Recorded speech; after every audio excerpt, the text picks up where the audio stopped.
दिल लगल बा हमार सखी रे बौरहवा से। गौरा, अरे ओ गौरा। क्या हुआ स्वामीनाथ? अरे मेरा भांग खाने का टाइम हो गया, भांग तैयार है क्या? स्वामी आपको तो सिर्फ भांग की चिंता है, क्या आपको नहीं पता कि मुझे बहुत काम होता है? मुझे क्षमा करें, मैं भांग नहीं पीसूंगी। अरे गौरा, नाराज क्यों होती हो?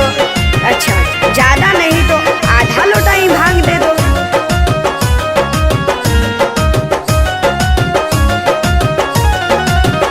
दिन राती करेला नासा, कब छोड़ी रहेला आशा।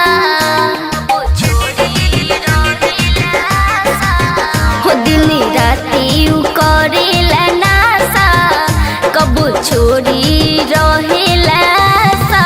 हो पर्वत ऊपर भंगिया पे सबे चौरहवा पे, दिल लगल बा हमार सखी रे बौरहवा से। दिल लगल बा हमार सखी रे बौरहवा से।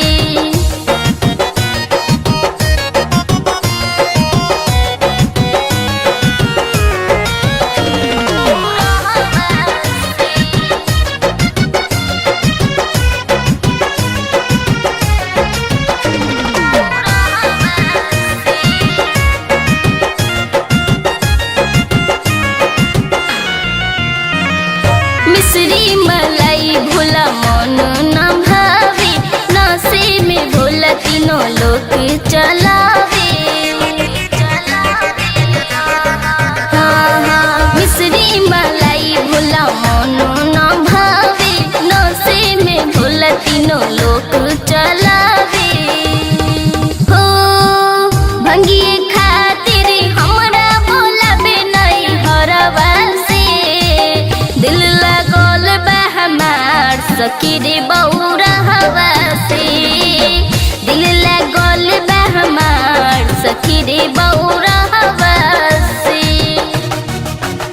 बौरहवा से, बौरहवा से।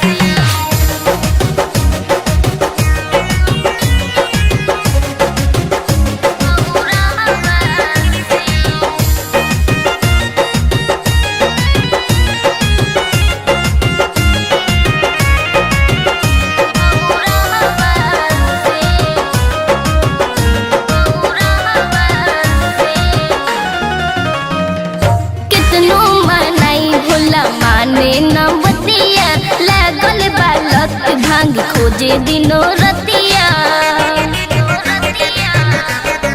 हो कितनो मनाई भोला माने न बतिया, लागल बालक भांग खोजे दिनो रतिया।